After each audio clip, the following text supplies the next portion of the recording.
السلام علیکم۔ Hulagu Khan جو کہ منگول سلطنت کا بانی تھا اور چنگیز خان کا وہ پوتا تھا جس نے چنگیز خان کے بعد دنیا کی تاریخ میں ظالم اور سفاک ترین حکمرانوں میں اپنا نام پیدا کیا۔ جب ہلاکو خان نے بغداد کو فتح کیا تو ہلاکو خان نے شہر کے باہر ڈیرے ڈالا اور پورے شہر کے ارد گرد گھومنے لگا۔ روایات میں ملتا ہے کہ ہلاکو خان نے اس لوٹ مار اور اس جنگ میں تقریباً 4 لاکھ مسلمانوں کا قتل عام کیا اور پورے شہر کو بری طرح لوٹ لیا۔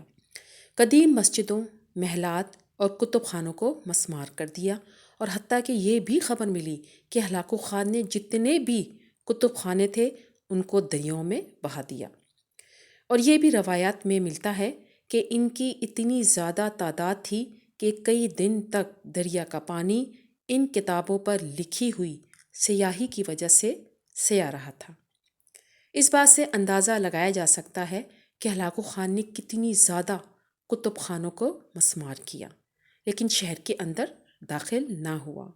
اس کے سپاہی بڑے حیران تھے۔ بہت سارے کمانداروں نے اس سے سوال پوچھنے کی پوری کوشش کی، لیکن ان میں اتنی ہمت نہ ہوئی کہ وہ ہلاکو خان سے یہ سوال پوچھ سکیں کہ آپ ابھی تک شہر کے اندر داخل کیوں نہ ہوئے۔ لیکن ہلاکو خان کوئی عام انسان نہیں تھا۔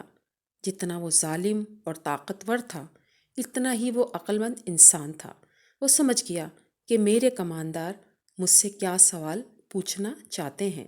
پھر ہلاکو خان نے اپنے تمام کمانداروں کو اپنے پاس بلایا اور ان کو ایک قطار میں کھڑا کرتے ہوئے کہا کہ میں تمہارے چہروں سے ہی جان چکا ہوں کہ تمہارے اس وقت دماغ میں کیا چل رہا ہے۔ پھر ہلاکو خان نے کہا، میں جانتا ہوں کہ تم یہ سوال پوچھنا چاہتے ہو کہ میں ابھی تک بغداد شہر کو فتح کرنے کے بعد داخل کیوں نہ ہوا۔ اس کی وجہ یہ ہے کہ میرے دماغ میں 2 سوال ہیں۔ جب تک مجھے ان سوالوں کے جواب نہیں مل جاتے میں اس وقت تک بغداد شہر میں داخل نہیں ہوں گا۔ کمانداروں نے عرض کی، حضور آپ بتائیے آپ کے کون سے سوال ہیں؟ تو ہلاکو خان نے کہا کہ تم بغداد شہر میں چلے جاؤ اور بغداد شہر کے سب سے بڑے عالم کو بلا کر میرے پاس لاؤ اور اسے حکم دو کہ وہ مجھ سے ملاقات کرے۔ ہلاکو خان نے کہا، مسلمانوں کے دین کے سربراہ کے عالم ہوتے ہیں، اس لیے وہ میرے سوالوں کا جواب دے سکیں گے۔ جب کمانداروں نے یہ پیغام بغداد شہر میں پہنچایا تو کوئی بھی ایسا عالم نظر نہ آیا جو ہلاکو خان سے ملاقات کرنا چاہے، کیونکہ ہلاکو خان ایک ایسا انسان تھا جس کے ساتھ ایک عالم بات کرنا پسند نہیں کرتا تھا۔ جب یہ خبر پورے بغداد شہر میں پھیلی تو ایک مدرسے کے استاد قادحان نے پیغام بھجوایا کہ میں ہلاکو خان سے ملاقات کرنا چاہتا ہوں۔ قادحان ایک مدرسے میں بچوں کو پڑھاتا اور امامت بھی کرتا تھا۔ یہ واقعہ بہت دلچسپ اور بڑا سبق آموز ہے، لہٰذا آپ اس واقعے کو بڑے غور سے سنیے۔ دوسرے دن کی صبح قادحان ہلاکو خان کے پاس پہنچا جہاں ہلاکو خان نے اپنا ڈیرا ڈال رکھا تھا۔ قادحان نے پیغام بھجوایا کہ جا کر اپنے خان کو بتاؤ کہ ایک استاد جو کہ بغداد شہر کے مدرسے میں بچوں کو پڑھاتا ہے وہ آپ سے ملنے کے لیے آیا ہے۔ اور حیرانگی کی بات یہ تھی کیونکہ قادحان کے ساتھ میں ایک اونٹ، ایک بکرا اور ایک مرغا بھی لے کر گیا۔ ہلاکو خان نے کہا کہ اس کو اندر آنے دیجیے۔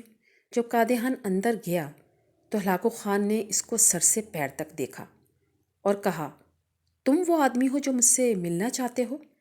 قادحان نے ہلاکو خان سے کہا، اگر تم مجھ سے بڑی چیز سے ملنا چاہتے ہو اور اگر یہی تمہاری خواہش ہے تو باہر ایک اونٹ کھڑا ہے، تم اس سے ملاقات کر سکتے ہو۔ اگر تم داڑھی والے سے ملنا چاہتے ہو تو باہر ایک بکرا کھڑا ہے، تم بکرے سے بھی ملاقات کر سکتے ہو۔ پھر قادحان نے ہلاکو خان سے کہا، اگر تم اونچی آواز والے سے بات کرنا چاہتے ہو تو باہر ایک مرغا بھی کھڑا ہے، تم اس سے بھی بات کر سکتے ہو۔ یہ سن کر ہلاکو خان بڑا حیران ہوا کہ یہ نوجوان کوئی عام انسان نہیں بلکہ بہت عقل مند انسان ہے اور یہ میرے سوالوں کے جواب دے سکتا ہے۔ ہلاکو خان کو اس کا انداز بیاں بہت پسند آیا۔ ہلاکو خان نے اس سے پوچھا، میرے 2 سوال ہیں، کیا تم مجھے بتا سکتے ہو؟ کیا تم میرے ان 2 سوالوں کے جواب دے سکتے ہو؟ قادیان مسکرانے لگا اور کہا، ہلاکو خان، اس دنیا میں کوئی بھی سوال پیدا ہونے سے پہلے اس کا جواب بنتا ہے، پھر ہی وہ سوال تاریخ میں لکھا جاتا ہے۔ بتاؤ تمہارا کون سا سوال ہے؟ میں اس کا جواب ضرور دوں گا۔ ہلاکو خان قادیان کے انداز گفتگو دیکھ کر بڑا حیران ہوا کہ مسلمانوں کے ایک عام عالم میں اتنی جرأت اور اتنی ہمت ہے کہ وہ ہلاکو خان کے سامنے سینہ تان کے اتنی دلیری سے بات کر رہا ہے۔ ہلاکو خان کو اس کا انداز گفتگو بڑا پسند آیا، کیونکہ ہلاکو خان وہ انسان تھا جس کے سامنے بڑے بڑے امیر، بڑے بڑے کماندار، بڑے بڑے بادشاہ بھی جھک کر بات کرتے تھے۔ اس لیے ہلاکو خان کو اس عالم کے انداز گفتگو بہت اچھا لگا۔ پھر ہلاکو خان نے اس سے پہلا سوال کیا اور کہا، بتاؤ ایسی کون سی چیز ہے جو مجھے یہاں یعنی بغداد شہر میں لے آئی؟ یہ سن کر قادیان مسکرانے لگا اور کہا کہ مسلمانوں کو اللہ تعالیٰ کی طرف سے دی گئی نعمتوں کا شکریہ ادا نہ کرنے، آپس میں لڑنے، دولت کا حسد، عہدوں کے منصب کی لالچ نے تمہیں یہاں آنے کی اجازت دی ہے۔ اگر مسلمان آپس میں لڑنے کے بجائے اسلام کی خاطر لڑتے تو آج تم جیسے ظالم حکمرانوں کا خاتمہ ہو چکا ہوتا۔ اگر مسلمان آپس میں عہدے کے منصب پر لڑنے کے بجائے ایک اچھا حکمران بٹھاتے، وہ آج تو تم جیسے حکمرانوں کا یہاں کوئی وجود نظر نہ آتا۔ اگر مسلمان اللہ تعالیٰ کی دی ہوئی نعمتوں کا شکریہ ادا کرتے تو تم آج یہاں نظر نہ آتے۔ اللہ تعالیٰ نے ہمیں اپنی دی ہوئی تمام نعمتیں، آسائشیں ہم سے لینے کے لیے تمہیں یہاں بھیجا ہے۔ پھر ہلاکو خان اس کے جواب سے بڑا متاثر ہوا اور کہا، اب بتاؤ ایسی کون سی چیز ہے جو مجھے واپس جانے پر مجبور کر سکتی ہے؟ تو یہ سن کر ہلاکو خان نے کہا کہ اگر مسلمان آپس میں لڑنے کے بجائے کافروں کے خلاف لڑنے کے لیے تیار ہو جائیں، اعلیٰ عہدے پر بیٹھنے کے بجائے ایک اعلیٰ حکمران کو بٹھائیں، اللہ تعالیٰ کی دی ہوئی نعمتوں کا شکریہ ادا کریں اور آپس میں بھائی چارہ اختیار کر لیں، تو یہی چیز کافی ہے کہ تم جیسے حکمران نظر نہیں آئیں گے۔ اگر آج مسلمان دوسروں سے لڑنے کے بجائے کافروں سے لڑنا شروع کر دیں اور آپس میں بھائی چارہ اختیار کر لیں تو صرف یہاں نہیں، پوری دنیا سے ظالم کی حکمرانی مٹ جائے گی اور اسلام کا نام روشن ہو جائے گا۔ لیکن جب تک مسلمان دین اسلام سے دور ہو چکے ہیں، جب تک وہ واپس نہیں آتے، جب تک ہم اللہ تعالیٰ کی دی ہوئی نعمتوں کا شکریہ ادا نہیں کرتے، جب تک ہم متحد نہیں ہوتے، جب تک ہم اتحاد نہیں کرتے، اس وقت تک تمہیں یہاں سے کوئی بھی ہلا نہیں سکتا۔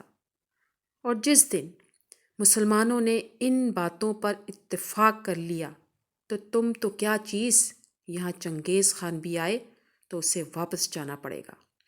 یہ سن کر ہلاکو خان کو اس کا جواب بڑا اچھا لگا اور اس سے بہت متاثر ہوا اور اس کے بعد قادیان کو وہاں سے رخصت کر دیا۔ یہاں آپ کو ایک دوسرے عالم کی عقل مندی کا واقعہ سناتے ہیں، اور وہ واقعہ کچھ اس طرح تھا کہ تتاری فتح کے بعد ہلاکو خان کی بیٹی بغداد میں گشت کر رہی تھی کہ ایک ہجوم پر اس کی نظر پڑی۔ ہلاکو خان کی بیٹی نے پوچھا، لوگ یہاں کیوں اکٹھے ہیں؟ سپاہی مجمع میں گئے اور واپس آ کر کہا، لوگ ایک عالم کے پاس کھڑے ہیں۔ ہلاکو خان کی بیٹی نے عالم کو اپنے سامنے پیش ہونے کا حکم دیا۔ عالم کو تتاری شہزادی کے سامنے لاحاضر کیا گیا۔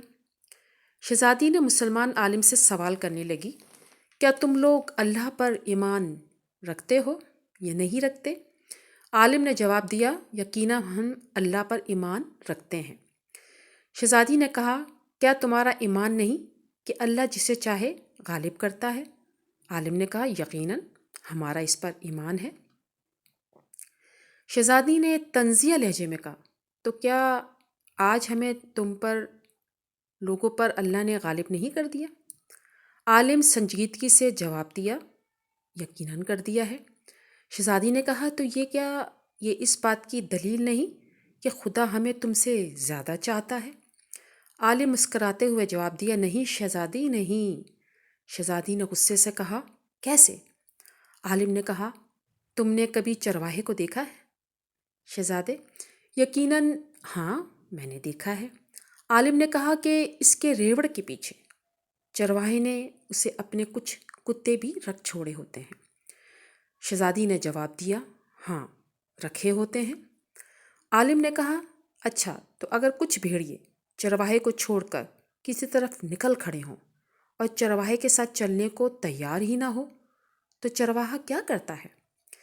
شہزادی نے کہا، وہ ان کے پیچھے اپنے کتے دوڑاتا ہے تاکہ وہ ان کو واپس اس کی کمان میں لے آئے۔ عالم نے کہا، وہ کتے کب تک ان بھیڑوں کے پیچھے رہتے ہیں؟ شہزادی نے کہا، جب تک وہ فرار رہیں اور چرواہے کے اقتدار میں واپس نہ آ جائیں۔ عالم نے کہا، مسکراتے ہوئے کہا، تو آپ تتاری لوگ زمین پر ہر مسلمانوں کے حق میں خدا کے چھوڑے ہوئے وہ کتے ہیں۔ جب تک ہم خدا کے در سے دور بھاگتے رہیں گے اور اس کی اطاعت اور اس کے در پر نہیں جائیں گے، تب تک خدا تمہیں ہمارے پیچھے دوڑائے رکھے گا۔ تب تک ہمارا امن و چین تم ہم پر حرام کیے رکھو گے۔ ہاں، جب ہم خدا کے در پر واپس آ جائیں گے اس دن تمہارا کام ختم ہو جائے گا۔ مسلمان عالم کے اس جواب میں آج ہمارے لیے غور و فکر کے لیے بہت کچھ پوشیدہ ہے۔